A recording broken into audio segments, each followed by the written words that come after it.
Technically, you are already 48 hours late. Jenny did not look up from her tablet.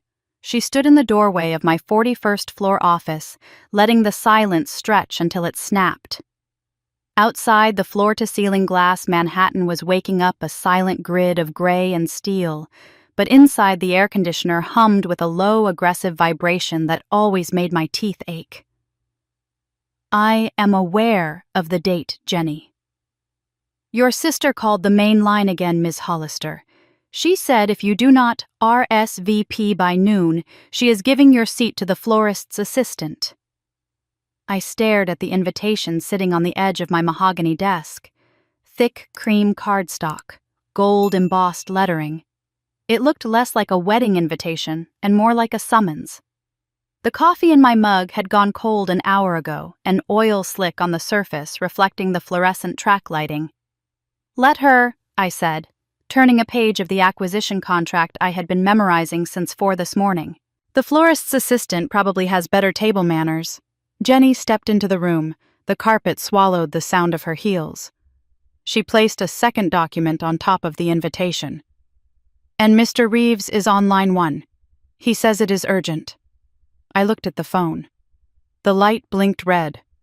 A steady, rhythmic pulse. Tell him I am in a meeting. He knows you are not. He can see your calendar shared status. I closed the file. My name was printed on the cover page in bold Helvetica. Catherine Marie Hollister, CEO, Everest Holdings. The letters were sharp, defined, indisputable. Unlike the name on the invitation, which was written in a swirling calligraphy that made Catherine look weak decorative. Fine. I picked up the receiver. Put him through. Jenny vanished. The line clicked. You are dodging them, Nate said. No hello, no small talk, just the warm, scratchy texture of his voice filling the sterile room. I am working, Nate. I have a $50 million acquisition closing Monday. You have a sister getting married tomorrow, and a rehearsal dinner tonight that you are currently pretending does not exist. I stood up and walked to the window. 40 stories down yellow cabs looked like confetti scattered on wet pavement. I am not pretending. I am prioritizing. Kate. His voice dropped an octave. It was the tone he used when he found me working at 3 a.m, the one that stripped away the CEO title and left just the woman who grinded her teeth in her sleep. Is their approval really worth this much headspace? You have built an empire, with or without their blessing. I pressed my forehead against the cold glass. It grounded me. This is not about approval. Then what is it, revenge masochism? Closure. Closure is a myth people tell themselves so they can keep picking at the scab. I could hear the sounds of his architecture studio in the background, the rustle of blueprints, someone laughing. A normal life. I am coming with you. My grip tightened on the phone. No, you are not. I bought a ticket. The train leaves in 2 hours. I will meet you at the Hyatt in Greenwich. Nate, you do not understand these people. They are not like your family. They do not hug. They assess. Good. I am great at assessments. See you at 6. The line went dead. I stared at the receiver. My reflection in the window stared back. Dark hair cut sharp at the jawline, a silk blouse that cost more than my first car, and eyes that looked tired. 8 years. I had spent 8 years building walls so high I thought nothing could scale them. But one piece of cardstock and a phone call and I was right back there. Not here. Not in this corner office. But there. The smell of floor wax and stale donuts hit me first. The memory was not a movie. It was a physical weight dropping onto my chest. I was 26 years old. I was standing at the head of the long oak table in the Hollister Industries boardroom. My hands were shaking, so I hid them behind my back. 40 faces stared at me. People I had grown up with. People who had come to my birthday parties. Victor Hollister sat at the far end. My father. He did not look at me. He looked at a spot on the wall just above my left ear. "We have reviewed the quarterly projections," he said. His voice was a baritone weapon, smooth and heavy. "And the board has come to a difficult conclusion." "Dad," I whispered, "I can explain the numbers. The Asian expansion needs time to—" "Catherine." He cut me off. He never called me Kate. "This is not about numbers. This is about instinct, leadership." He stood up. He buttoned his suit jacket. The sound of the buttons sliding into the fabric was the loudest thing in the room. "My daughter," he announced to the room, to the vice presidents, to the secretaries, "does not have the Hollister business gene. Some people are born to lead. Some are just support players." The air left the room.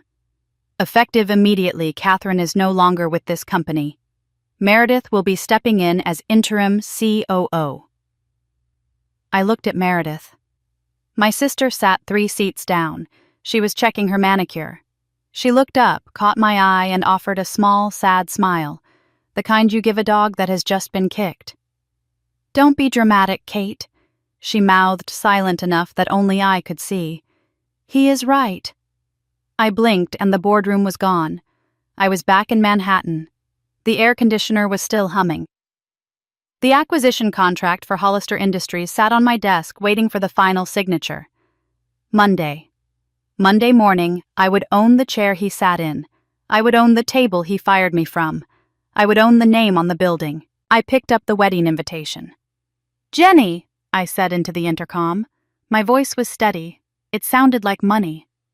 "RSVP yes for 2, and order the car." The Greenwich Country Club smelled exactly as I remembered.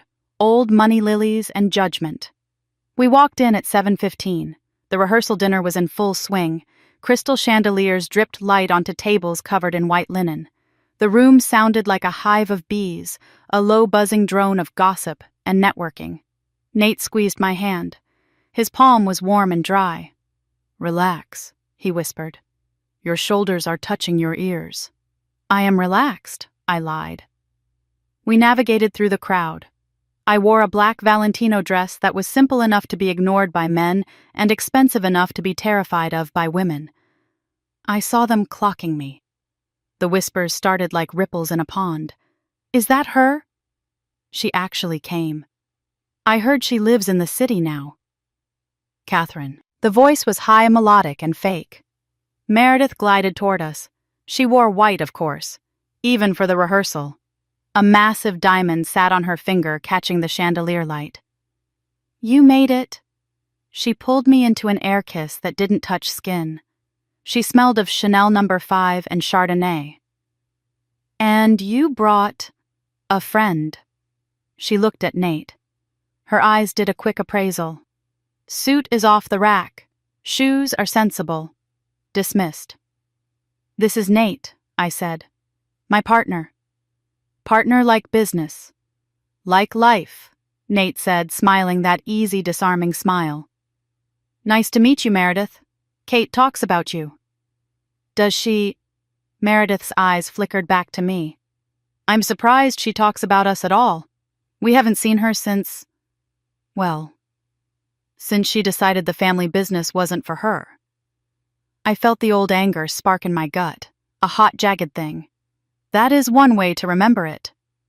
"Oh, sweetie, let's not rewrite history tonight. It's my weekend." She patted my arm. Her nails were perfect, sharp little talons. "Daddy is over by the bar. You should say hello. He has been anxious."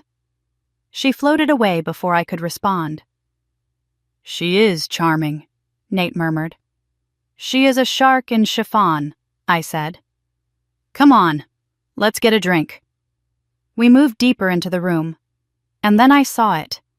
On an easel near the gift table there was a massive oil painting, a family portrait. It must have been commissioned recently.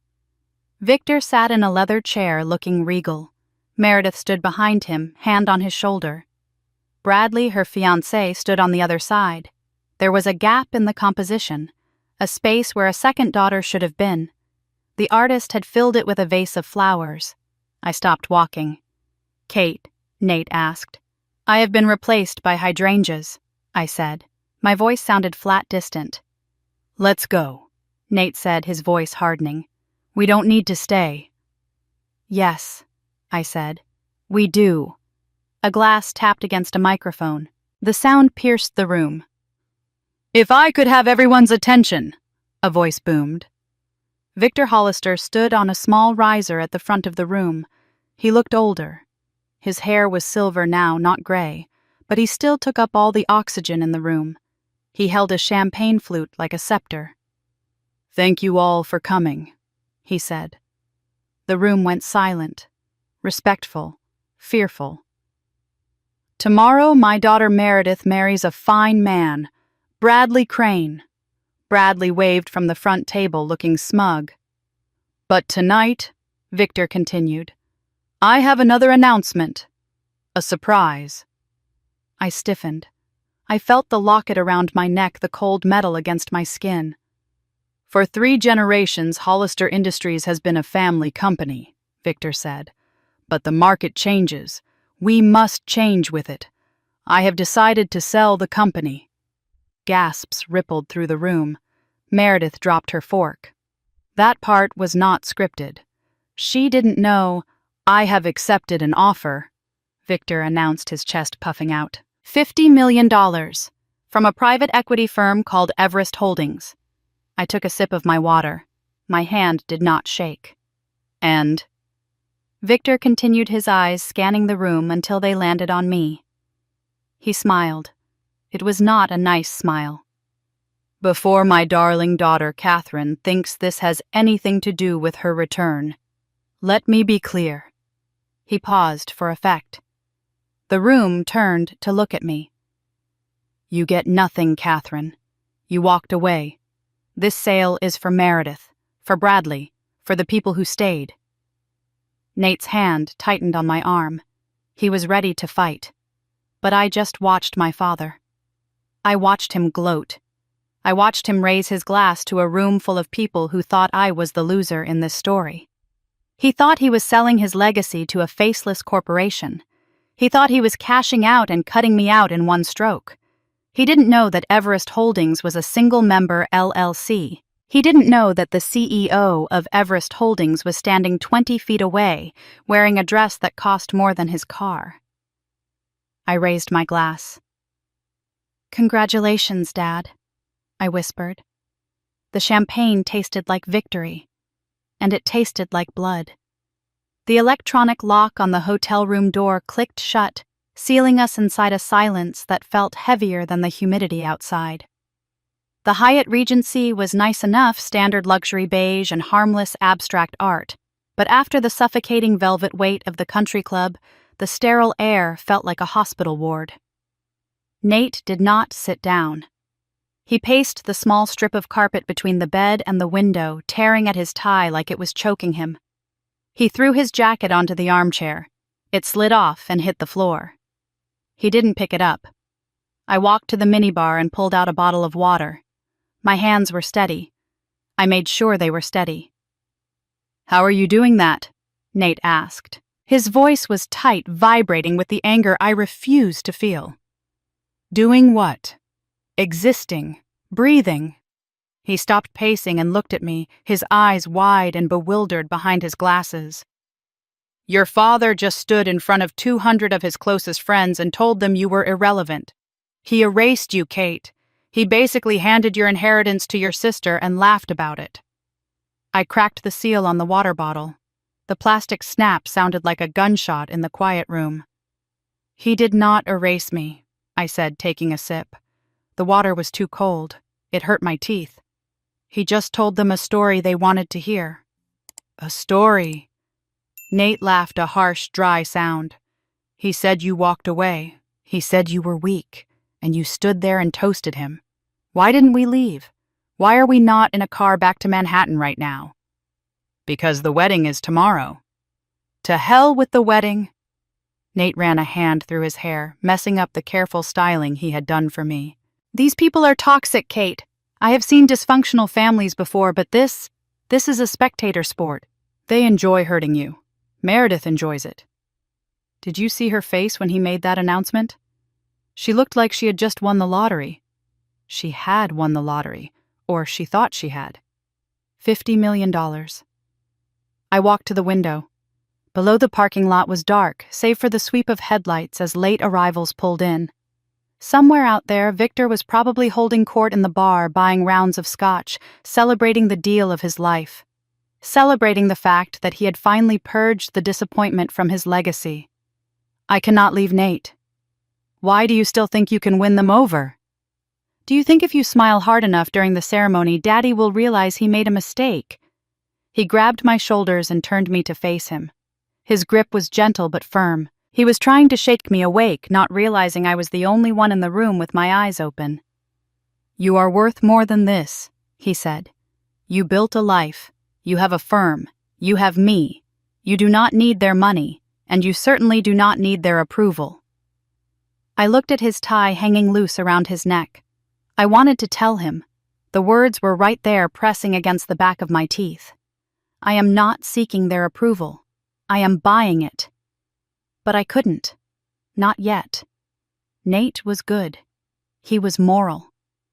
If I told him I had spent the last 8 months orchestrating a hostile takeover through 3 layers of shell companies, if I told him I was the one paying that $50 million just to watch their faces when they found out he would not see justice, he would see cruelty. And I needed him to stay. I needed a witness who saw me as human, because after tomorrow I wasn't sure who I would be. I know I don't need it, I said softly. I reached up and straightened his collar. But I need to see this through. It has been 8 years, Nate. I need to close the book. He searched my face looking for the crack in the armor. He didn't find one. He sighed, the fight draining out of him, leaving him just tired. Fine, he said. We stay. But if anyone says one more word to you, just one, I am causing a scene. I don't care who they are. Deal. I turned off the lamp. We slept in the same king-sized bed, but there was a canyon of cold sheets between us. I stared at the ceiling for hours, tracing the patterns of the shadows, waiting for the sun to rise on the day everything would change. 7 in the morning arrived with a gray flat light that promised rain. I slipped out of bed before the alarm went off, grabbing my phone and stepping out onto the small balcony. The air was damp and smelled of wet pavement and manicured grass. I dialed the number I knew by heart. It is Saturday, Ms. Hollister. Lawrence Chen answered on the first ring. His voice was gravelly professional, awake. I assume you are not calling to ask about my weekend. Did the final packet come through? I asked, keeping my voice low. I looked back through the glass door. Nate was still asleep, one arm thrown over his eyes. We received the countersigned documents from the seller's counsel late last night, Lawrence said. Everything is in order. Victor signed, Meredith signed as COO. She didn't read it, did she? There was a pause on the line. I could hear Lawrence shifting papers. It appears not. The logs show she accessed the digital signature portal and completed the process in under 3 minutes. Given the volume of the contract, it is physically impossible that she reviewed the clauses, specifically the updated buyer entity disclosure. I rested my elbows on the cold railing. So she has no idea. Unless she developed a sudden interest in corporate law overnight and requested a copy of the unredacted schedule number. She believes she sold the company to a conglomerate called Alpine Capital. She does not know Alpine is a subsidiary of Everest, and she certainly doesn't know you are the sole proprietor of Everest. And the NDA, ironclad, Lawrence said. She signed a non-disclosure agreement that prevents her from discussing the acquisition terms or the buyer's identity with anyone, including other board members, until the closing is finalized on Monday morning. If she talks, she voids her severance package. Perfect. Catherine, Lawrence's tone shifted.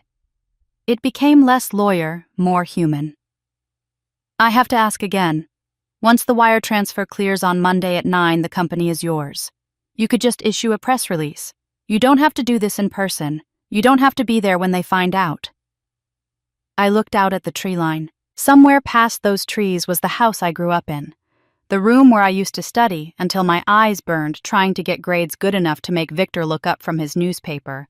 The driveway where I learned to ride a bike, and where Meredith pushed me into the gravel because I was pedaling faster than her. "A press release doesn't look you in the eye," I said. "This is not just business for you, is it?" "It is entirely business, Lawrence. It is the business of the Hollister family." "Just be careful," he warned. "When you back an animal into a corner, they bite. Even the domesticated ones. I am counting on it. I will call you Monday." I ended the call and slipped the phone into my pocket. When I turned around, Nate was sitting up in bed watching me through the glass door. He didn't look like he had slept well. He looked like a man trying to solve a puzzle with half the pieces missing. I slid the glass door open and stepped back into the warmth of the room. "Who calls a lawyer at 7 on a Saturday?" he asked, rubbing his face. "A CEO with an acquisition closing in 48 hours. It wasn't a lie. It just wasn't the whole truth. "You never stop, do you?" "Not until it is done." I went to the closet and pulled out the garment bag holding my dress for the wedding. It was navy blue structured severe, armor disguised as silk. Next to it hung Nate's gray suit. He got out of bed and walked over to me. He didn't touch me, just stood close enough that I could feel the heat radiating off him. "We could still go," he said quietly. "We could get breakfast at that diner on the Turnpike drive back to the city and spend the rest of the weekend pretending none of these people exist. You don't owe them your presence, Kate." I looked at him, really looked at him. The messy hair, the concern etched into the corners of his eyes. He offered me a life that was simple. A life where worth wasn't measured in quarterly returns or legacy. It was tempting. For a second, my resolve wavered. I could just walk away, let the lawyers handle it on Monday, let Victor find out via email that his disowned daughter was his new boss. I could spare myself the theater of it all. But then I remembered the toast. Some people are just support players. I remembered the way Meredith had smiled when she signed the papers she hadn't read. If I walked away now, I would always be the girl who ran. I reached into my bag and pulled out a small velvet box. Inside lay a silver locket on a delicate chain. It was old, tarnished in the crevices, the only thing my mother had left me directly bypassing Victor's control. "Fasten this for me," I asked, turning my back to him. Nate hesitated, then took the chain. His fingers were warm against the back of my neck. He struggled with the tiny clasp for a moment before clicking it into place. "You never wear this," he said. "I need to remember who I am today." I turned back to face him. The locket felt cold and heavy against my sternum. "I am not leaving Nate. I can't. Not until they see me. Not until they understand." "Understand what?" "That I am not the one who needs them. They are the ones who need me." He shook his head, a sad, resigned smile touching his lips. "I don't think they are capable of understanding that, Kate. But if you are going into the fire, I am not letting you go alone." He reached for his suit. "Just promise me one thing," he said, pulling the dress shirt off the hanger. "What?" "When this is over, when the wedding is done, we go home, and we leave the Hollisters in Connecticut." I looked at the locket in the mirror. Promise. It was the first lie I had told him that day. Because after Monday, the Hollisters wouldn't be in Connecticut. They would be working for me. "Let's go," I said. "We don't want to be late for the show." St. Mary's Episcopal Church smelled like lilies and old guilt. It was a scent I knew better than my own perfume, the olfactory backdrop to every baptism, funeral, and forced Christmas service of my childhood. The sanctuary was packed with 200 of Greenwich's elite, a sea of pastel fascinators and navy suits, shifting restlessly in the humidity. Nate and I were seated in the second-to-last pew. The usher, a man I had known since I was 12, had looked at his clipboard, looked at me, and then quietly gestured to the back. We were not in the family section. We were in the overflow, seated next to a second cousin who had spent the last 10 minutes trying to sell Nate on a cryptocurrency scheme. I watched the back of my father's head in the front row. His posture was military straight. He didn't turn around. Not once.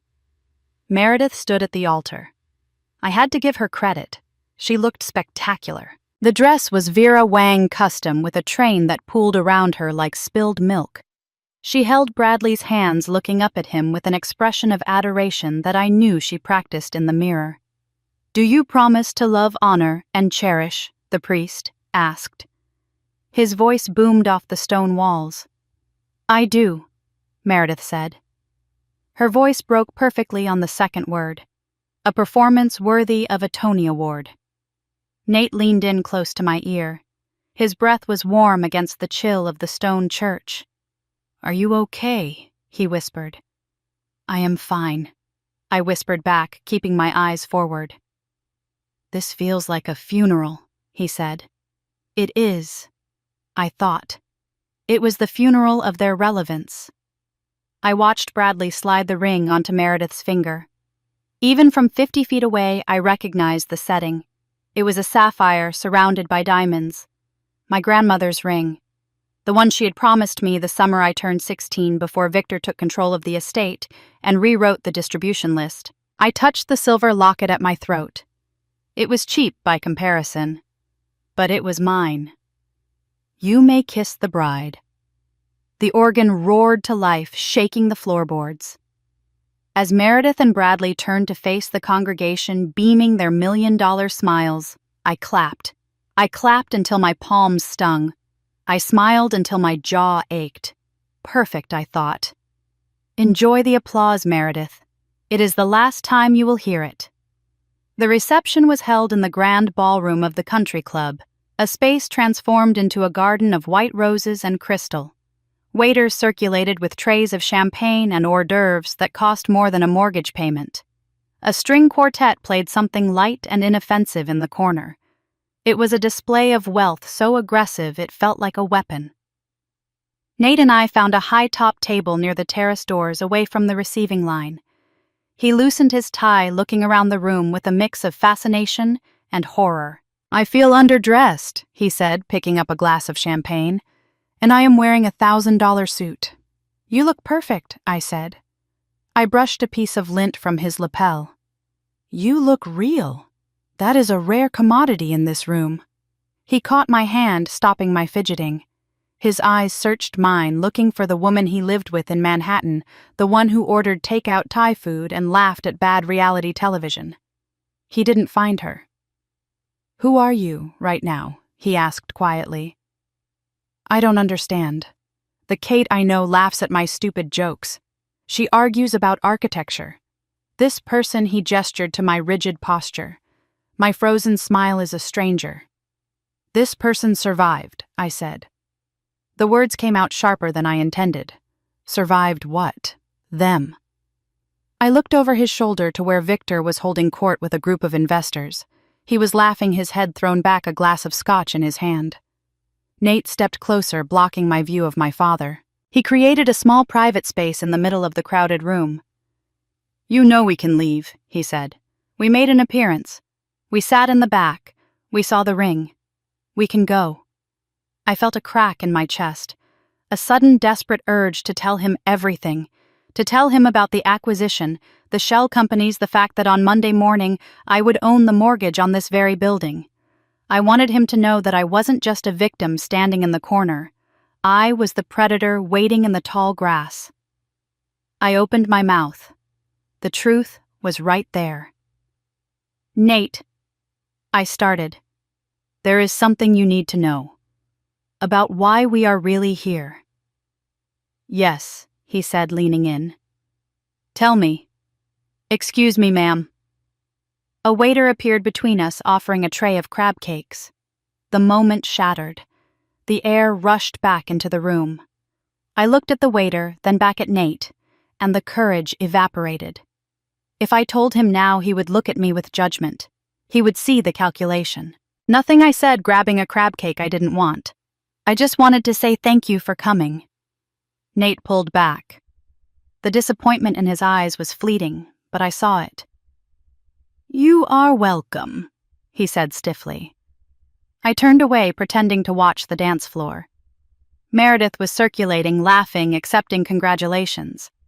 She looked so confident, so secure. It reminded me of the last time I had seen her look that sure of herself.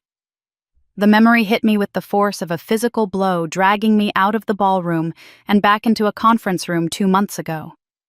It wasn't a memory I was in. It was a memory I had reconstructed from legal logs and timestamps vivid enough to feel real. 2 months ago. The law offices of Whitman and Associates. Meredith sat at a polished mahogany table, tapping a gold pen against the surface. She checked her watch. She sighed. "This is so tedious," she said to Whitman, the family's longtime attorney. "I have a dress fitting in 40 minutes. We just need your signature on the authorization forms," Meredith Whitman said. He sounded tired. He pushed a stack of documents toward her. "These are the preliminary agreements for the acquisition. As we discussed, the buyer has requested anonymity until the closing date." Meredith flipped the page without reading it. Anonymity. So dramatic. Who are they? Some tech billionaire from Silicon Valley? "The buyer's counsel represents a holding company called Alpine Capital," Whitman said carefully. Alpine. Meredith snorted. "Sounds like a ski resort." "Whatever, as long as the check clears." She poised the pen over the signature line. "You understand?" Whitman said, a note of hesitation in his voice, "that by signing as Chief Operating Officer, you are authorizing full access to the internal financials for due diligence. And you are agreeing to a strict non-disclosure agreement. You cannot discuss this deal with anyone, including Victor, until the funds are verified." "I know what an NDA is, Charles," she snapped. "I am not an idiot. Daddy put me in charge of operations for a reason." She didn't know the reason was that she was pliable. She didn't know the reason was that Victor wanted a puppet, not a partner. She signed her name, Meredith Ann Hollister. The loops were big and childish. She didn't turn the page to read the appendix. If she had, she might have seen the registered agent for Alpine Capital. She might have seen the connection to Everest Holdings. "Just point to where I signed," she said, flipping another page. "I need to get out of here." She signed again, and again. With every stroke of the pen, she signed away her inheritance. She signed away her father's legacy. She signed the company over to the sister she had spent a lifetime undermining. "Done," she said, dropping the pen. "Can I go now?" "Yes," Whitman said, sliding the papers into his briefcase. "You are all done." The sound of a spoon banging against a glass snapped me back to the present. The ballroom had gone quiet. The string quartet stopped playing. Victor stood at the head table, the microphone in his hand. He looked flushed, happy, powerful, the master of his domain. I stood next to Nate, my hands clasped in front of me to stop them from shaking. "To my daughter, Meredith," Victor boomed. His voice filled the room, warm and rich as brandy. Meredith beamed, clutching Bradley's hand. "Meredith has always known the meaning of family," Victor continued. He walked around the table, pacing like a lion. "In this business, loyalty is everything. People think companies are built on spreadsheets and strategy. But they are wrong. They are built on blood, on people who stay when things get hard." He paused. His eyes scanned the crowd and landed inevitably on me. It was subtle, a slight tilt of the head, a drop in tone. "Some people run," he said. "Some people think they are too good for the work that built the roof over their heads. They leave. They abandon their post." The room was silent. I felt 200 pairs of eyes darting toward me, then quickly away. The shame was a physical heat rising up my neck. "But Meredith stayed," Victor said, turning back to the bride. "She has the grit, the vision. And now with this new chapter, with the sale of the company, she and Bradley will be transitioning into executive leadership roles. They will carry the Hollister name into the future." Applause rippled through the room. Polite, obedient. Victor raised his glass. "To Meredith, the daughter who stayed." To Meredith, the room echoed. Nate didn't raise his glass. He set it down on the table with a loud clink. His jaw was set so hard a muscle feathered in his cheek. "That was unnecessary," he muttered. "Wait," I said softy. "It gets better." Bradley stood up. He smoothed his tuxedo jacket, looking every inch the corporate heir he believed himself to be. He took the microphone from Victor. "Thank you, Victor," Bradley said. He had a laugh that sounded like a bark. "You know, when I first started dating Meredith, people told me, watch out for the Hollister women. They are intense." Laughter, nervous. But I realized quickly they were talking about the other one. Bradley grinned, gesturing vaguely in my direction. The one with the Harvard degree and the attitude problem. The laughter was louder this time. Crueler. Meredith, though, Bradley continued, looking down at his wife. "She knows that a degree doesn't make you smart. Loyalty makes you smart. I am honored to help lead this company alongside her. To the new era of Hollister Industries. To the new era," the guests chorused. I picked up my champagne glass. My hand was steady, cold. I looked at Bradley. I looked at Meredith. I looked at Victor. They looked so happy, so sure of their victory. They thought they had won. They thought they had successfully cut out the cancer and were celebrating the remission. I raised the glass to my lips and drank. Let them laugh, I thought. Let them have their toasts and their applause and their moment in the sun. Because tomorrow is Monday. And on Monday, the new era begins. But it wouldn't be the one they were toasting to. I set the empty glass down on the table. "I am going to get another drink," I said to Nate. He looked at me stunned. "You are just going to take that?" I smiled.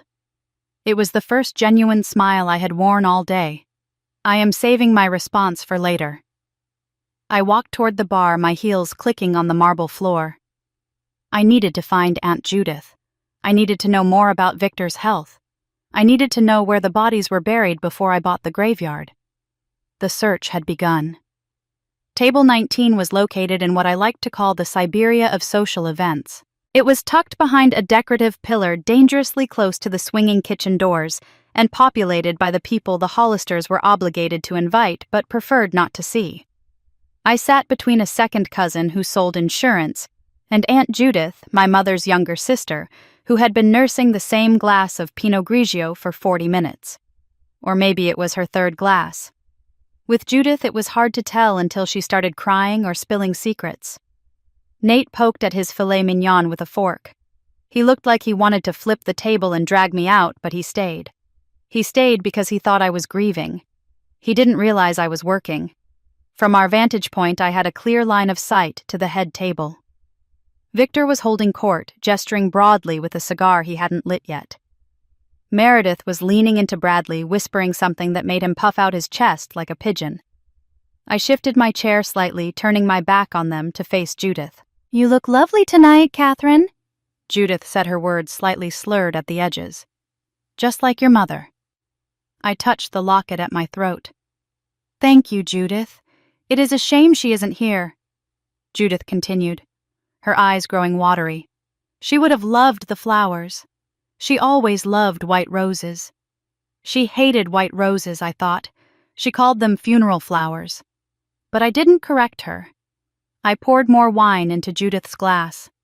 "It must be exciting," I said, keeping my voice casual. "The sale. The new chapter for the family." Judith leaned in conspiratorial.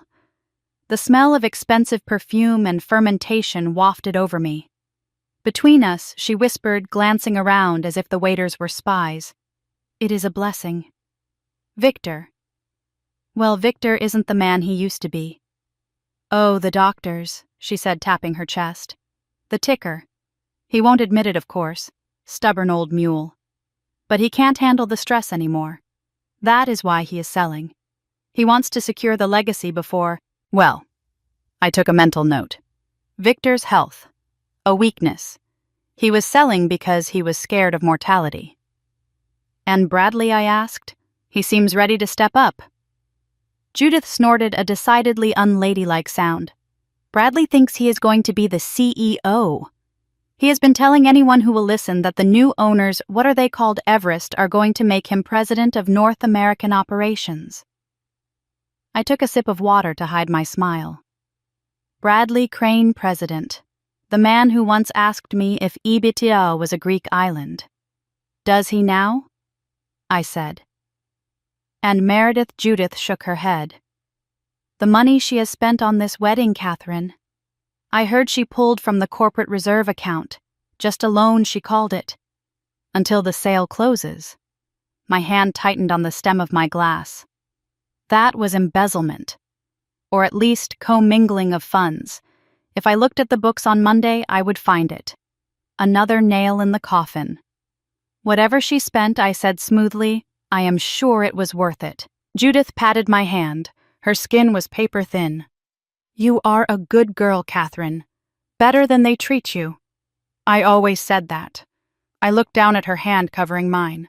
For a second, the anger that had been fueling me for 8 years flickered. Just for a second. Nate leaned close to my ear. His voice was low. You are not just surviving this, are you? He asked. I looked at him. His eyes were sharp behind his glasses. He had watched me extract information from a drunk woman with the precision of a surgeon. What do you mean? I asked. You are studying them, he said. You are looking for cracks. I turned back to the head table. Victor was laughing at something Bradley said. Meredith was preening. Old habits, I said. I stood up. I need to use the ladies' room. The powder room at the Greenwich Country Club was designed to make you feel inadequate. It was all marble and gold leaf with lighting that was supposed to be flattering but only highlighted your insecurities. It was empty save for one person standing at the vanity. Meredith. She was reapplying her lipstick, leaning close to the mirror. When she saw me in the reflection, she didn't jump. She didn't turn around. She just capped the lipstick with a sharp click. I thought you left, she said to the mirror. Not yet, I said, moving to the sink 2 basins away. I turned on the water. It was cold. I am surprised you came, she said. Her voice lost the syrupy sweetness she used in public. It was flat, hard. You invited me. Mother would have wanted it, she said. Even if Daddy didn't. I washed my hands, taking my time. I dried them on a linen towel. I refused to let her use Eleanor's name as a weapon. You know what I find funny, Catherine? She said, finally turning to face me. Enlighten me. She leaned back against the marble counter, crossing her arms. The diamond on her finger caught the light. You spent 8 years running away, building some consulting firm, living in that tiny apartment in the city, acting like you were too good for us. It is not a tiny apartment, I said, and it is a private equity firm. Whatever, she waved a hand dismissively. While you were doing that, I built this. She gestured to herself to the dress to the invisible empire around us. I have everything. The company, the family, the husband, the life. And you still came back to watch. I looked at her. Really looked at her. Behind the layers of foundation and the false lashes, she looked tired. She looked like a woman who was holding her breath. Maybe I just wanted to see it up close, I said. See what? How far a house of cards can lean before it falls. Meredith's eyes narrowed. The confidence cracked, just a hairline fracture. What does that mean? I picked up my clutch. I checked my reflection. I looked calm. I looked capable. I looked like the owner of the building. Enjoy your wedding, Meredith, I said softly. While it lasts. I walked out. I didn't look back, but I could feel her staring after me. I could feel the doubt taking root. Let her wonder. Let her spend her wedding night looking over her shoulder, waiting for the other shoe to drop. The hallway outside the ballroom was quiet, lined with plush carpet that muffled my footsteps. I needed air.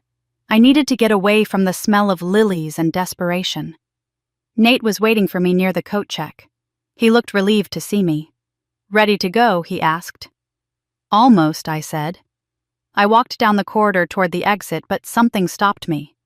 On the wall, prominently displayed under a picture light, was the portrait I had seen earlier. I stopped in front of it. It was a masterpiece of revisionist history. Victor sat in the center looking benevolent. Meredith stood to his right, radiant. Bradley stood to his left, looking important. The background was the library of our childhood home, a room I had spent more time in than anyone else in that painting. There was no gap. The composition was perfect. They hadn't just removed me. They had closed the ranks so tight it looked like I had never existed. Nate came up beside me. He looked at the painting, then at me. "Where are you?" he asked. I touched the gilded frame. The wood was cool. They didn't include me. Why? "Because I don't exist to them," I said. "I am a glitch in the system.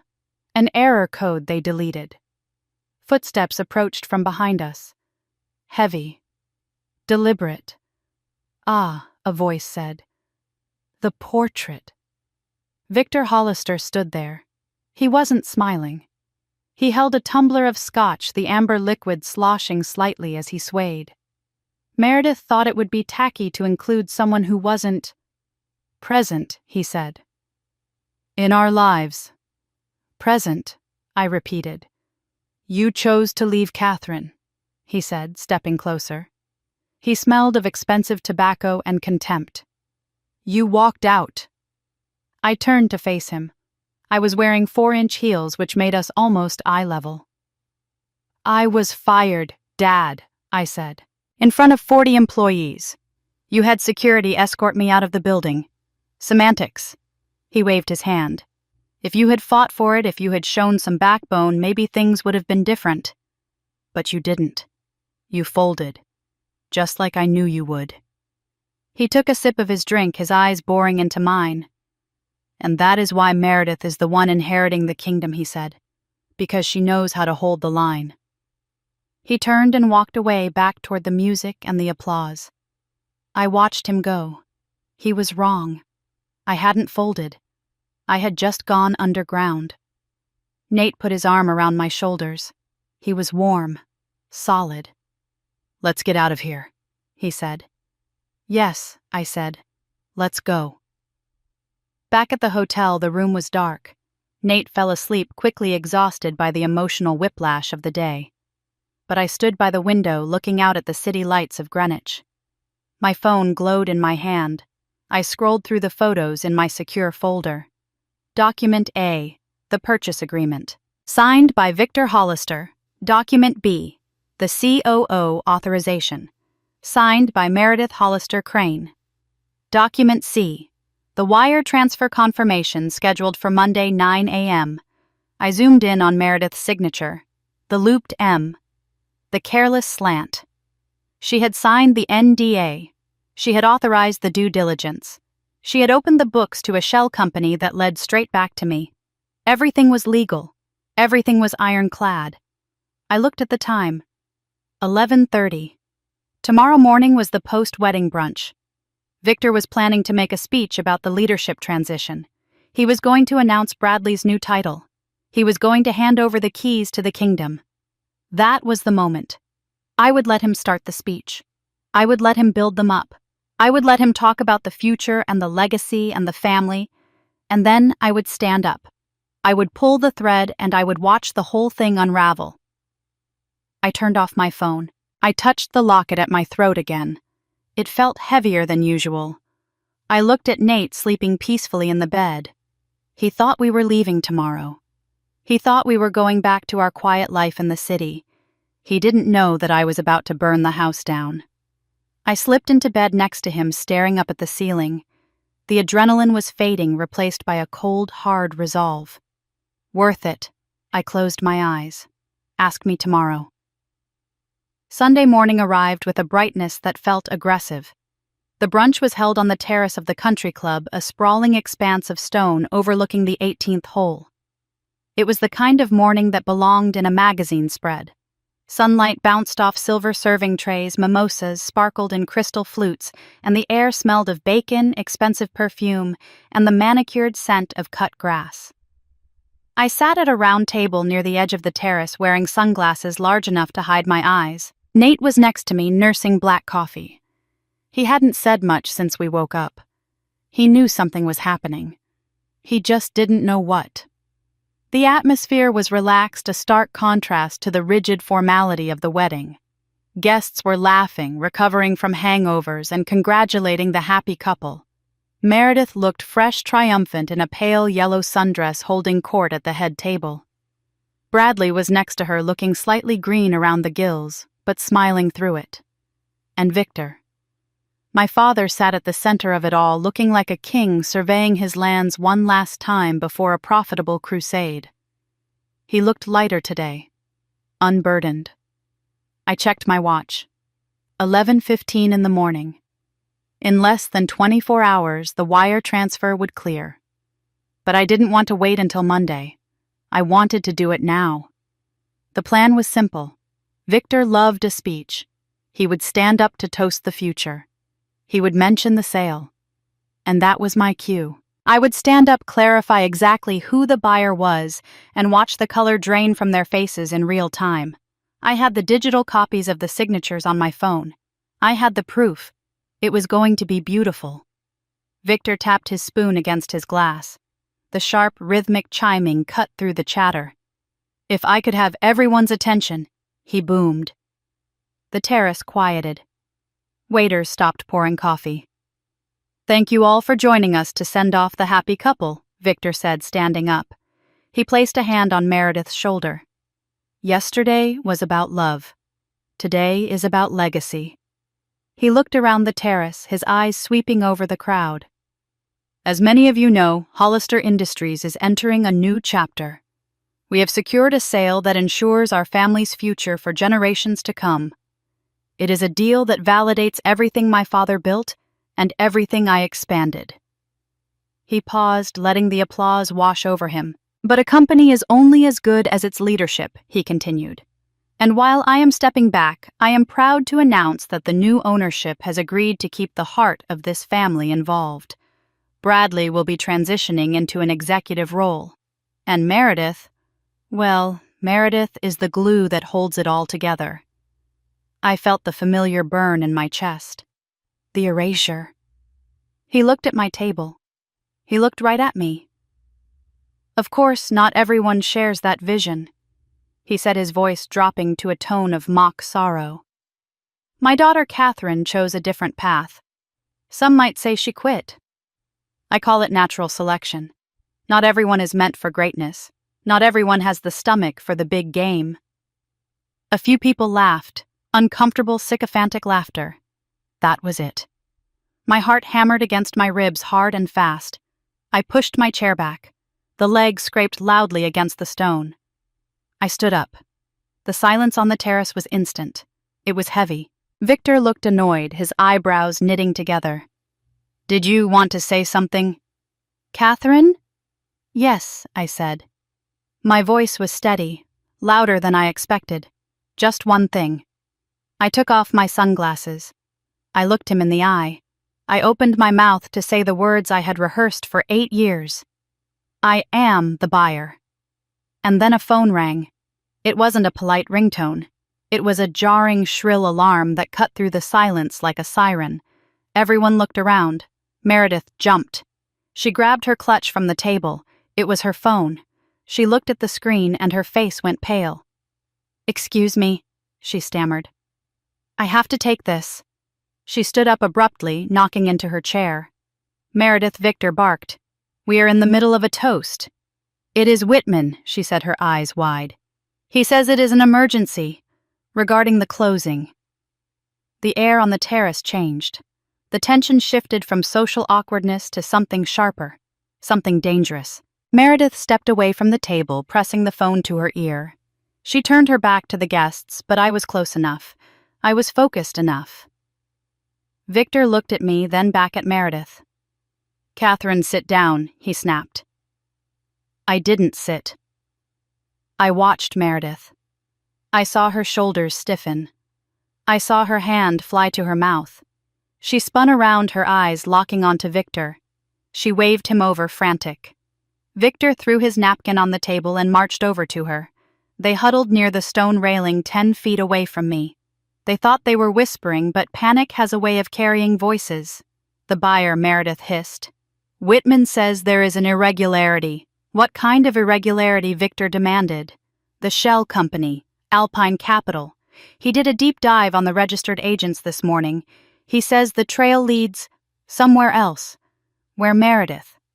Where does it lead? He is not sure yet. But he says someone has been careful. Very careful. He thinks we might have a problem with the identity of the purchaser. Victor's head snapped up. He looked at the guests. He looked at the waiters. And then slowly, terrifyingly, he looked at me. His eyes narrowed. It wasn't recognition yet. It was suspicion. The kind of suspicion a predator feels when the wind changes direction. Find out, he growled to Meredith.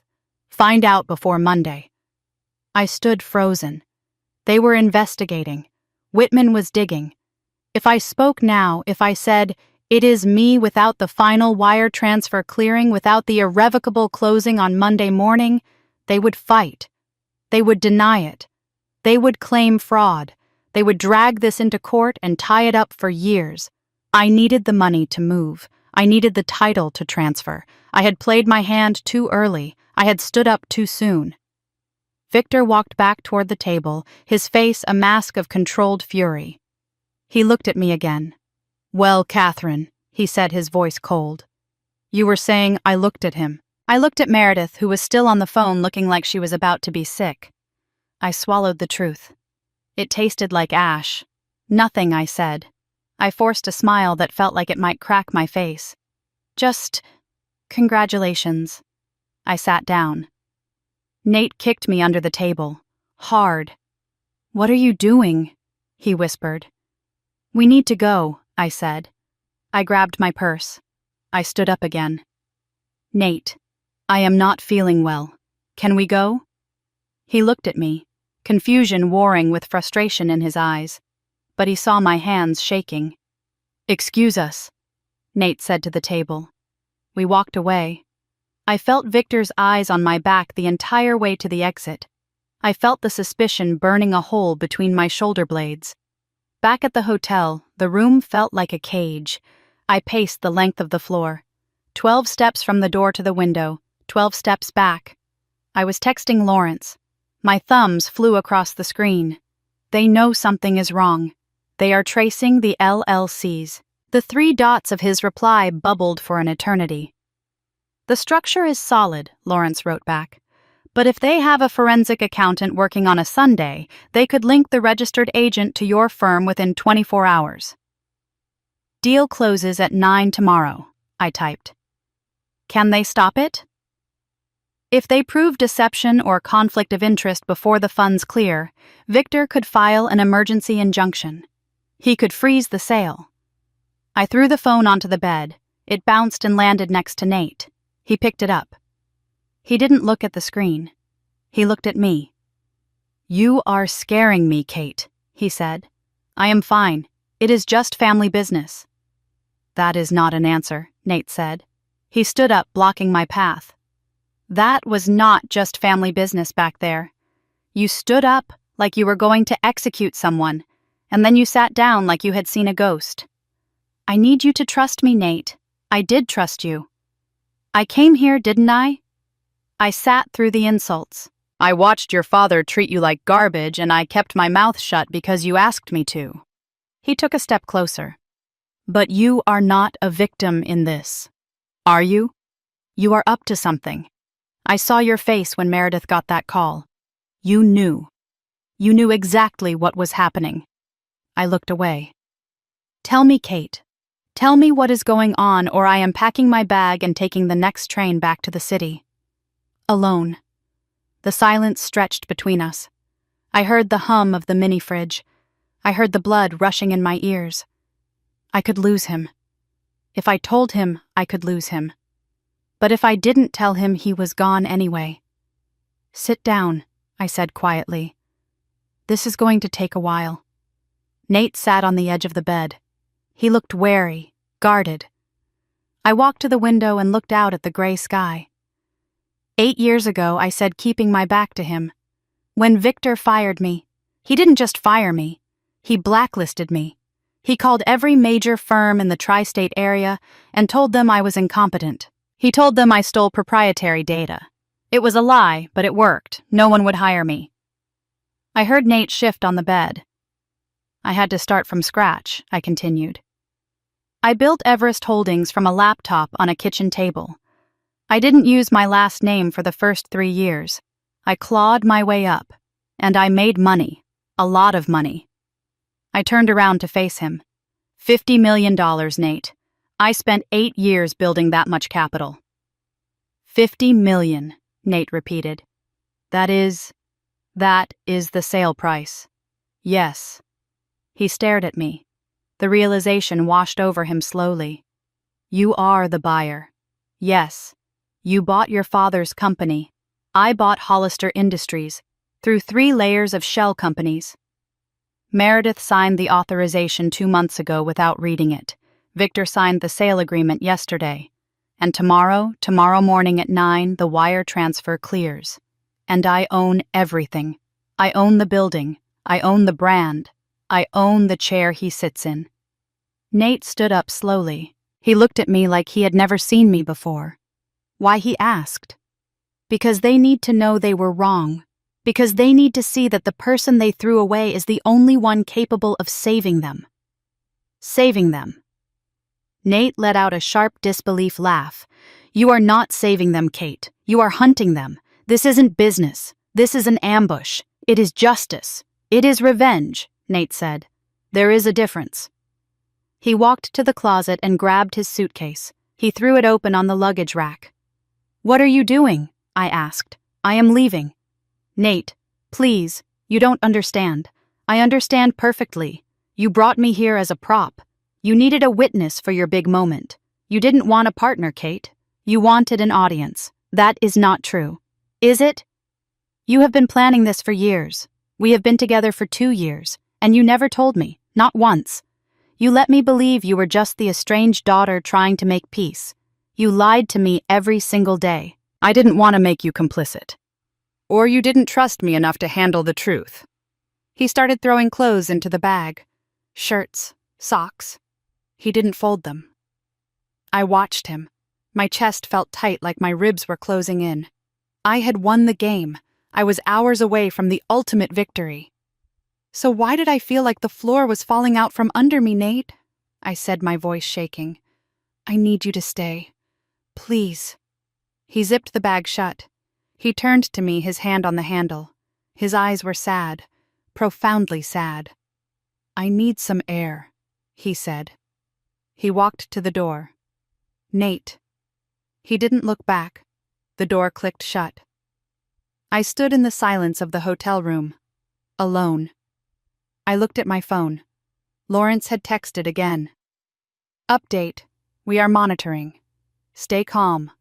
Do not engage. I looked at the empty side of the bed.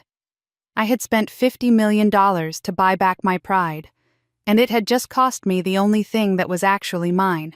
The door clicked shut behind Nate, leaving a silence so absolute it felt like the air had been sucked out of the room. I stood frozen in the center of the carpet, staring at the wood grain, waiting for him to turn around, waiting for the sound of the key card in the lock. It didn't come. Instead, my phone buzzed on the bedspread. It vibrated against the duvet with a harsh insect hum. I picked it up. It wasn't Nate. Whitman has a forensic accountant on the line, Lawrence texted. They are looking at the registered agent history for Alpine Capital. I felt a cold prickle of sweat down my spine. Alpine Capital was the second shell company, the buffer. If they looked closely at the filing history in Delaware, they would see a name. Lawrence Chen, my lawyer, my friend. The only connection between the billions of dollars in the Everest account and Catherine Hollister.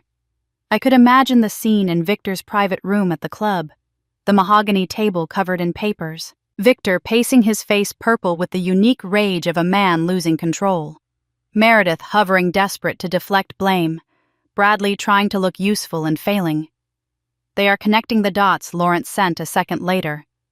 Victor knows I represent you. He remembers me from that charity gala 3 years ago. I sat down on the edge of the bed. The mattress dipped under my weight. They were coming for me. Not on Monday morning after the wire cleared. Now.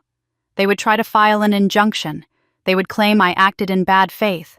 They would try to freeze the assets before the bank opened. I should have been calling Lawrence.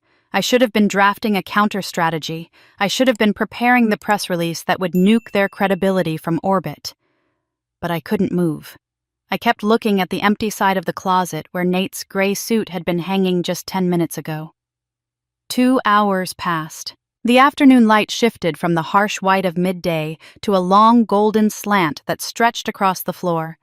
I didn't move until I heard the lock click. I stood up so fast the blood rushed from my head. Nate walked in. He looked exhausted.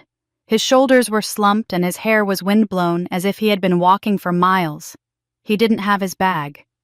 "You came back," I breathed. "I came back for my charger," he said. He walked past me to the nightstand. He didn't look at me. He unplugged the white cord and wound it around his hand. "Nate, please." He turned. His eyes were red-rimmed. "I walked to the train station," he said. "I sat on the bench for an hour. And I tried to rationalize it, Kate. I really did. I told myself that they hurt you. I told myself that trauma makes people do extreme things. But I whispered. But then I thought about tomorrow morning," he said. "I thought about you standing up in that room. I thought about the look on your face when you imagined it." He stepped closer, searching my face. "What is the endgame, Kate? The endgame is owning the company. And then what? Do you run it? Do you move back to Greenwich and sit in your father's chair? Do you fire Meredith? Or do you just burn it all down to prove a point?" I opened my mouth, but no words came out. I didn't know. I had never planned past the moment of victory. "You don't have an answer, do you?" he said softly. "I want justice." "You want to hurt them," he corrected, "and maybe they deserve it. But I don't know if I can watch you do it. The Kate I love builds things. She doesn't destroy them." He put the charger in his pocket. "I am taking the 6 o'clock train." "I will walk you down," I said. It was a desperate, pathetic attempt to buy 5 more minutes. "Don't. Please, Nate. Just let me walk you to the lobby." He sighed. It was a sound of surrender, not acceptance. "Fine." We walked down the hallway in silence. The elevator ride was excruciating. I watched the numbers count down. 4, 3, 2, 1. Each floor was a heartbeat I was losing. The doors slid open to the lobby. It was crowded with guests, checking out people returning from golf, the hum of normal life continuing while mine fell apart. We made it 3 steps toward the entrance before a figure detached itself from a pillar near the concierge desk. Catherine. It was Meredith. She wasn't wearing the yellow sundress anymore. She was wearing jeans and a blazer, and her face was stripped of makeup. She looked raw, dangerous. She blocked our path. Nate stopped, his hand tightening on his bag strap. "Isn't it funny?" Meredith said. Her voice was too loud. People turned to look. "I was just on the phone with Whitman, and he mentioned a name. Lawrence Chen." I kept my face impassive. "I am sure he is a good lawyer." "He is," Meredith said, stepping closer. "He is excellent. I met him once. At the Met Gala. You were there too. He introduced you as his favorite client." She let the words hang in the air. "I didn't think anything of it," she said. "Why would I? You were just my little sister playing business in the city." But then Whitman found his name on the Delaware filing for Alpine Capital. She laughed. It was a brittle, sharp sound. "You bought Daddy's company," she hissed.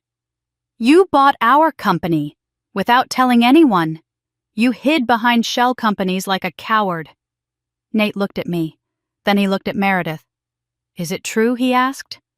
I didn't answer him. I looked straight at my sister. "It is business, Meredith. It is fraud," she screamed. "Daddy is going to stop it. He is filing an injunction right now. He is going to have you arrested." "He can't," I said calmly. "Oh, watch him. He can't stop the sale, Meredith, because the chief operating officer authorized it." She froze. Her mouth opened slightly. What? The acquisition documents, I said, my voice steady and cold. 2 months ago. You signed them. You authorized Alpine Capital to purchase 100% of the shares. You waived the right to contest the buyer's identity. No, she whispered. I signed standard forms. You signed a binding sales agreement and a non-disclosure agreement, I said. You didn't read them. You were too busy with your dress fitting. I took a step toward her. She took a step back. You sold the company to me, Meredith. You gave me the keys. And because you signed that NDA, if you try to stop it now, if you tell Victor before the funds clear, you void your entire severance package. You lose everything. Meredith looked like she had been slapped. She looked at Nate, desperate for an ally, but he was staring at the floor. You tricked me, she choked out. I didn't trick you, I said. I relied on your incompetence, and you delivered. Meredith let out a sound that was half sob, half scream. She turned and ran toward the revolving doors, pushing through them blindly. I watched her go. I felt a surge of triumph, hot and electric. I had won. I had silenced her. I turned to Nate. See, I said. She signed it. It is legal. Nate was looking at me, but the sadness in his eyes was gone. It was replaced by something worse. Revulsion. You relied on her incompetence, he repeated.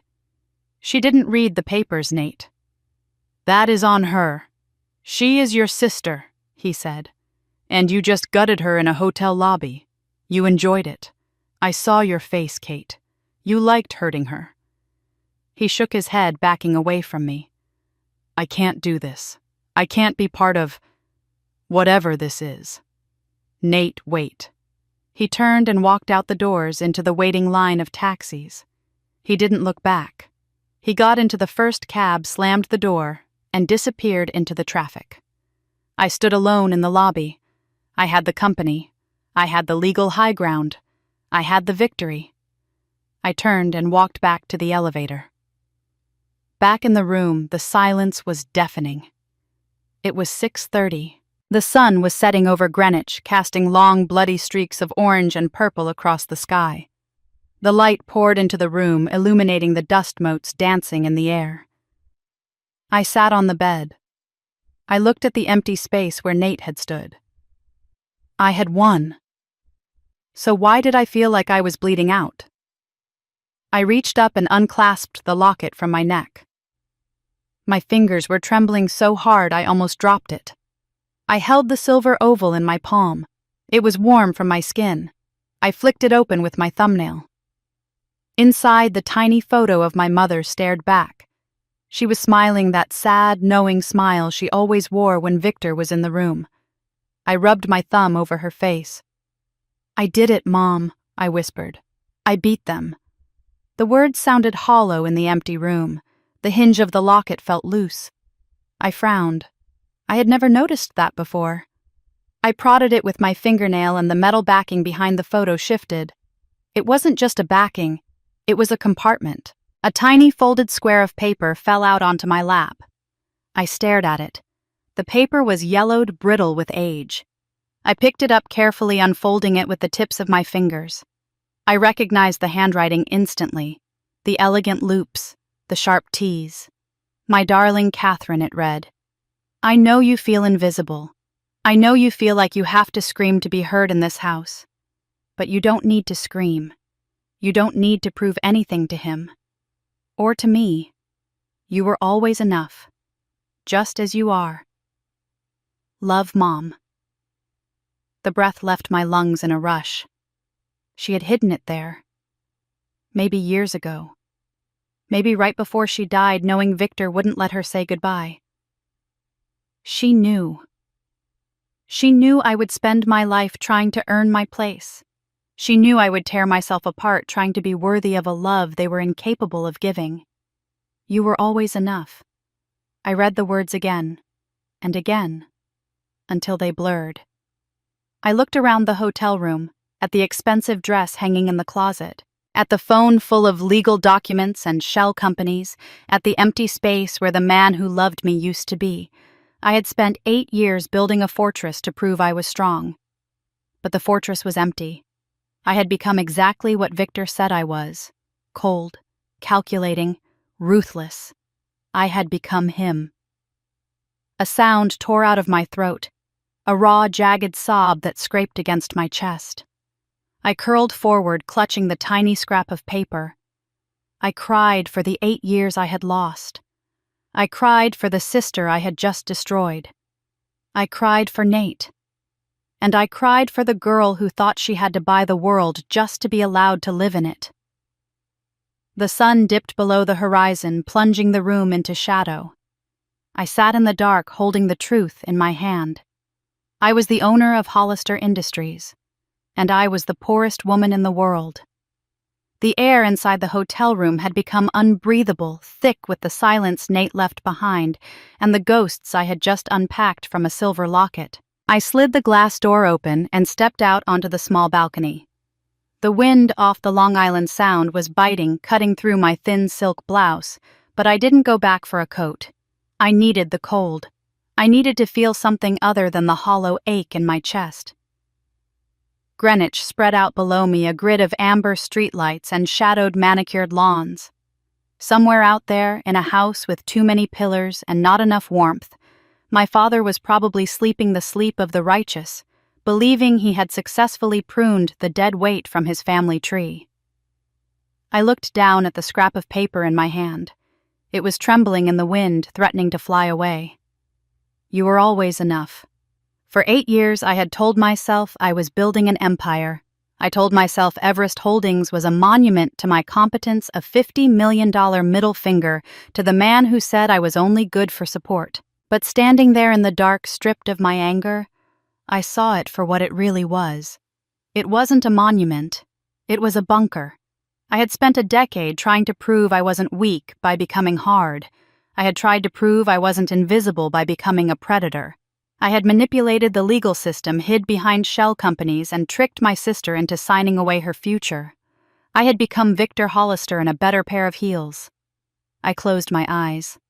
I thought about Nate's face in the lobby, the way he looked at me when I gloated about Meredith's mistake. It wasn't anger I saw in his eyes. It was pity.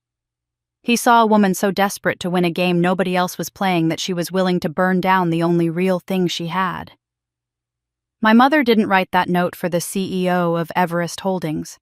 She wrote it for Catherine, the girl who liked to draw, the girl who rode her bike too fast, the girl who just wanted to be seen. I needed to find her again. I went back inside. The room was freezing now, the cold air having chased away the stifling heat. I sat on the edge of the bed and picked up my phone. It felt heavy, like a weapon I didn't want to carry anymore. I pulled up Nate's contact. My thumb hovered over the call button. It was 1 o'clock in the morning. He wouldn't answer. He was probably back in our apartment packing the rest of his things, erasing me from his life the way I had tried to erase my family. I pressed call anyway. It rang once, twice, 3 times. Then the voicemail picked up. His voice, cheerful and warm, asked me to leave a message. It sounded like a recording from a different lifetime. The beep sounded. "Nate," I whispered. My voice cracked. I cleared my throat and started over. "Nate, you probably won't listen to this. You shouldn't listen to this, but I need to say it anyway." I walked to the window, pressing my forehead against the cold glass. You were right. About everything. I was protecting myself. I was so focused on proving something to people who never cared that I forgot to be honest with someone who did. I treated you like an accessory, and I am so sorry. I took a breath. It was shaky.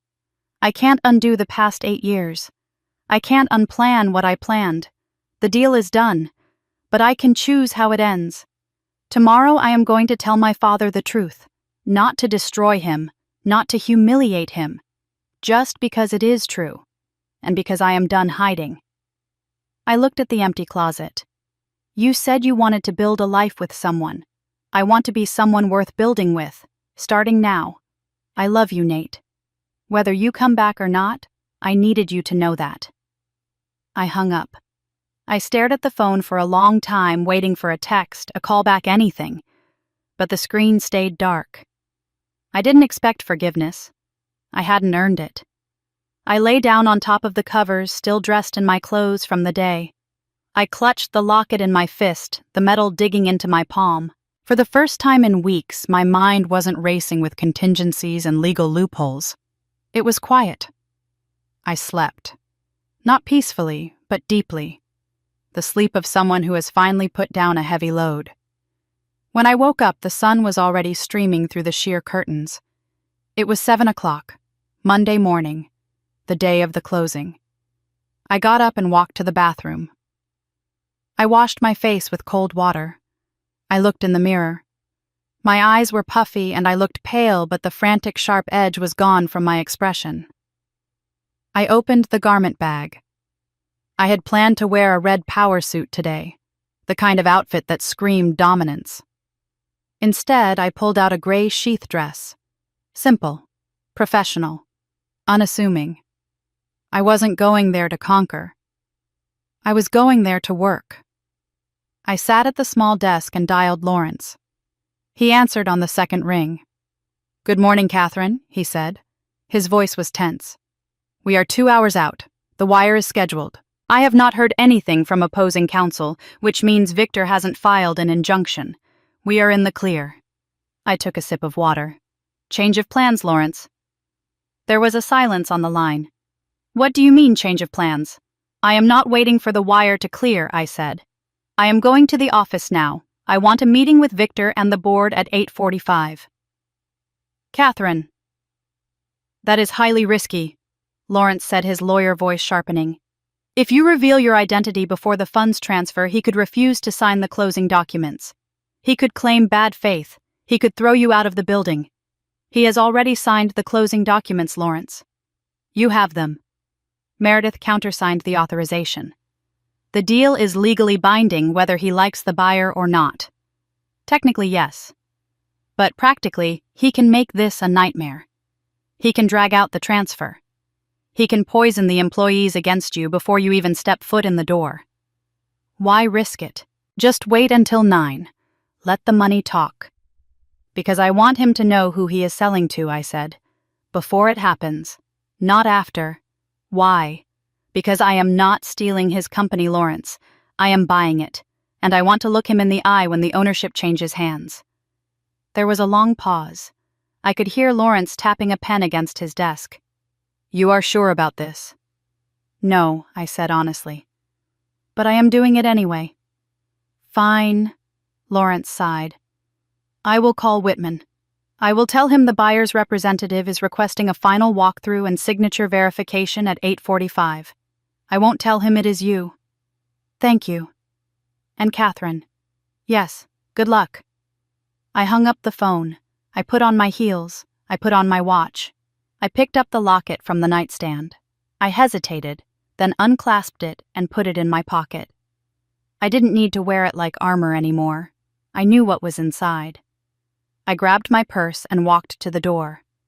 I didn't look back at the empty room. The elevator ride down was smooth. The lobby was busy with businessmen drinking coffee and checking their phones. I walked out into the morning air. The valet brought my car around. Hollister Industries was a 15-minute drive away. I got into the driver's seat. I adjusted the mirror. I was terrified. My heart was beating a rhythm against my ribs that felt like a trapped bird. But beneath the fear, there was something else. A strange, quiet clarity. Win or lose today was the end of the story I had been telling myself for 8 years. I put the car in drive and pulled out onto the road. It was time to go home.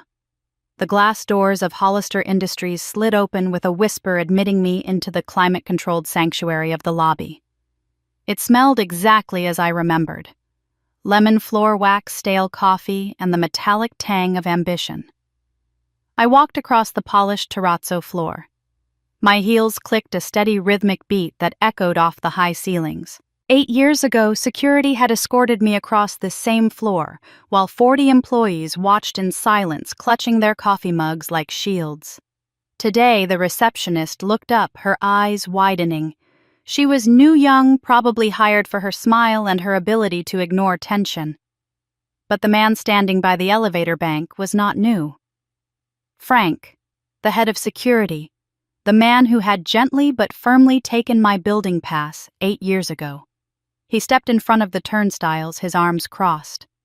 "Ms. Hollister," he said. He didn't sound aggressive, just tired. "I can't let you up. Your father left strict instructions. No unauthorized visitors." I stopped. I didn't raise my voice. I didn't look at my watch, though I knew it was 8:35. "I am not a visitor, Frank," I said. He shifted his weight. "I am sorry, but without a pass I have a meeting with the board at 8:45, I said. "And as of 9 o'clock, when the wire transfer from Everest Holdings clears the bank, I will be the owner of this building."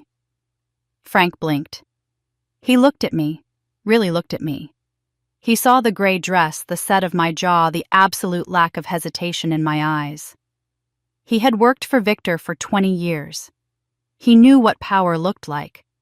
And he knew what fear looked like. He saw no fear. He reached into his pocket and pulled out his master key card. He swiped it across the sensor. The turnstile beeped green. "Good luck, Ms. Hollister," he said quietly. "Thank you, Frank." I stepped into the elevator. The ride to the top floor took 30 seconds. I spent them breathing. In for 4 counts. Out for 4 counts. When the doors opened, Lawrence Chen was waiting for me. He looked impeccable in his navy suit, holding a leather briefcase that contained the future of the company. He nodded at me. "Ready." "Ready," I said. He opened the double doors to the boardroom. The conversation inside stopped instantly. It was the same room, the same long mahogany table, the same view of the Connecticut skyline. Victor sat at the head of the table. To his right sat Meredith, looking pale and small in her chair. Bradley was next to her, looking like he wished he were anywhere else. Whitman, the family lawyer, sat with his papers spread out, looking grim. Victor stood up. His face flushed a dark, angry red. "What is she doing here?" he demanded, pointing a finger at me. "I told security I invited her," Lawrence said calmly, stepping into the room behind me, "as the representative for the buyer." Victor looked from Lawrence to me. The realization hit him like a physical blow. His mouth opened, but no sound came out. "You," he whispered. "Hello, Dad," I said. I walked to the foot of the table, the opposite end from where he stood. "You," Victor repeated, his voice rising. "You are the buyer. You are Everest Holdings." "Yes." "You deceitful, manipulative little Victor, please," Whitman warned, reaching for his client's arm. "No," Victor shouted, shaking him off. He leaned over the table, his knuckles turning white. "You stole my company. You hid behind shell companies and lawyers because you knew I would never sell to you. You tricked us." "I didn't trick anyone," I said. My voice was calm. It filled the room without shouting. "I made a legitimate offer. You accepted it." Meredith authorized the due diligence. "Meredith," Victor roared, turning on her. Meredith shrank back in her chair. "I didn't know, Daddy. I swear, I didn't know it was her. She didn't know because she didn't read the paperwork," I said. I looked at my sister. I didn't feel the surge of triumph I had expected. I just felt a quiet sadness. She signed a sales agreement and a non-disclosure agreement without reading the appendices. I continued. "That is not fraud, Dad. That is negligence. And it is exactly why she shouldn't be running this company." Bradley stood up. "Now wait a minute. You can't just come in here and—" "Sit down, Bradley," I said. I didn't look at him. He sat. Victor was shaking now. He looked at the papers in front of him, then at me. "I won't sign," he spat. "I will burn this place to the ground before I hand it over to you." "You already signed," Lawrence said gently. "The closing documents were executed yesterday. The funds are in transit. Legally, the transfer is irrevocable." Victor looked at Whitman. Whitman nodded slowly. "It is done, Victor." The silence that followed was heavy. Victor slumped back into his chair. He looked suddenly old, defeated. Why, he asked. His voice was raspy. Why go to all this trouble, $50 million, just to humiliate me? I reached into my pocket. My fingers brushed the silver locket, but I didn't pull it out. I pulled out my hand and placed it flat on the table. On my finger, the gold class ring from Harvard caught the morning light. "I didn't do this to humiliate you," I said. "Then why?" "Because for 8 years I wanted you to see me," I said. "I wanted to prove that I had the gene, that I could build something, that I was worth more than just support." I looked around the room, at the portraits of our ancestors on the walls, at the legacy he cared about more than his children. I thought if I bought the company, if I beat you at your own game, you would finally respect me. Victor sneered. "You think this earns my respect? Buying your way in." "No," I said. "I don't." I took a breath. I realized something last night. I don't need your respect, and I don't need this chair to prove I am enough. I motioned to Lawrence. He opened his briefcase and placed a folder on the table. "This is the deed," I said, "and the transfer of ownership. It is mine. Legally, ethically, completely." Victor stared at the folder. His face was turning a grayish color. He brought a hand to his chest, rubbing his sternum. You are just like your mother," he wheezed. "Weak. Emotional." I looked at him, really looked at him. A man alone in a room full of people he paid to be there. "No," I said. "Mom wasn't weak. She was lonely." "There is a difference." Victor gasped. He clutched his chest harder. His other hand scrabbled at the table, knocking over a glass of water. Daddy Meredith screamed. Victor slumped forward, his forehead hitting the polished wood with a sickening thud. Panic erupted. Meredith scrambled out of her chair. Bradley stood frozen. Whitman reached for his phone. I moved. I didn't think. I didn't hesitate.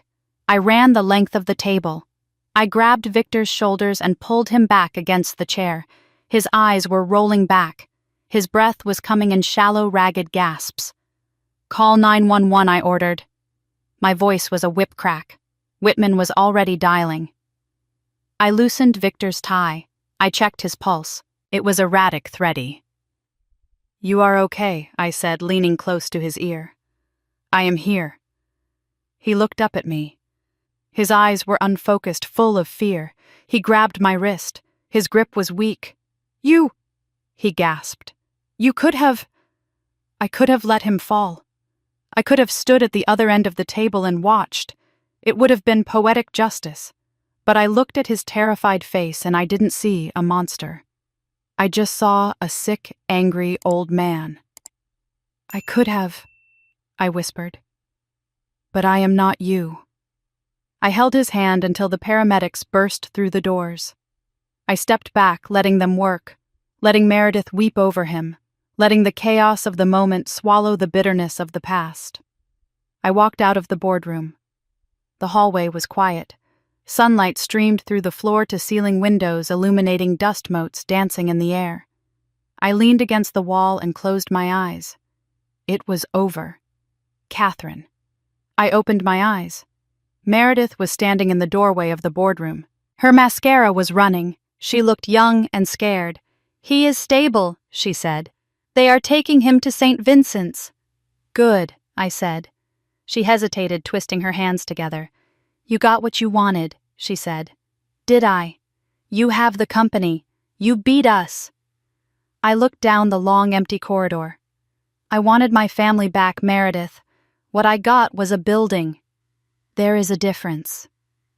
She looked at her shoes. "You could have told us. We could have—" "You could have read my texts," I said gently. "You could have answered my calls.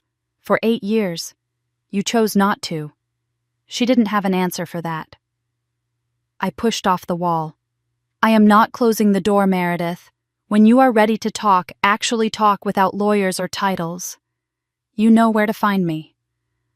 I turned and walked toward the elevators. I didn't look back.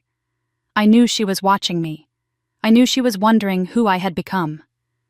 The elevator took me down to the lobby. The doors slid open. And there he was. Nate stood near the security desk. He was wearing the same rumpled suit from yesterday. He looked like he hadn't slept in 24 hours. His suitcase was on the floor beside him. I stopped. My breath hitched. He saw me. He walked over, stepping over the velvet rope line like it wasn't there. "You came," I said. My voice was barely a whisper. "You called," he said. "I didn't think you listened to it. I listened to it 10 times. He stopped a foot away from me. He looked tired, but his eyes were clear. "You were honest, Kate.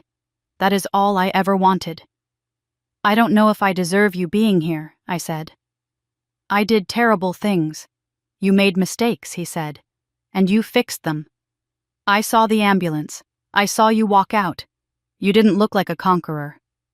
"I don't feel like one." "Good." He reached out and took my hand. His grip was warm, solid. "You don't get to decide what you deserve," he said. "That is my choice. And I am choosing to be here." I felt the tears start then, hot and fast. I leaned into him, burying my face in his chest. He smelled like train station coffee and home. "I have a company to run," I mumbled into his jacket. "I know," he said, resting his chin on my head. "It is going to be messy. Life is messy." He pulled back and looked at me. He wiped a tear from my cheek with his thumb. "Let's go home, Kate. You have work to do." 6 months later. The corner office on the 41st floor of the Manhattan skyline looked different. The sterile minimalist furniture was gone, replaced by a warm leather sofa and a desk that was cluttered with actual work, not just props. There were photos on the bookshelf. One of my mother. One of Nate and me in Montauk, windblown and laughing. And on the wall behind the desk, where the empty space used to be, hung a new portrait. It wasn't an oil painting of a dynasty. It was a large, framed black and white photograph. It showed the team at Everest Industries. Me, Lawrence, Jenny, the new VP of operations I had hired to replace Bradley. People chosen for their talent, not their bloodline.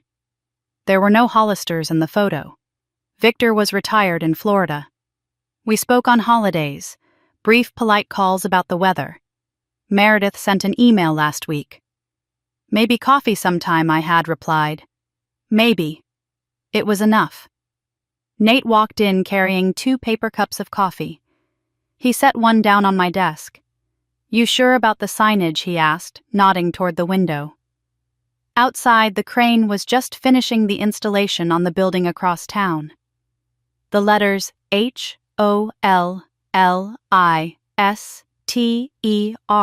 were gone. In their place, gleaming in the steel gray light, was Everest Industries. 3 generations of Hollisters built that company, I said. It was time for a new generation. Everest, though, Nate teased, sitting on the edge of my desk. A little on the nose. Maybe I smiled, but I liked the reminder of what that the view from the top is better when you climb to get there. I opened my desk drawer to grab a pen. In the corner of the drawer, tucked safely in a velvet box, lay the silver locket. I didn't wear it every day anymore. I didn't need the physical weight of it to remind me who I was. Nate saw me looking at it. He reached into his pocket and pulled out a small ring box. He didn't open it. He just set it on the desk right next to my hand. "When you are ready," he said. "No pressure."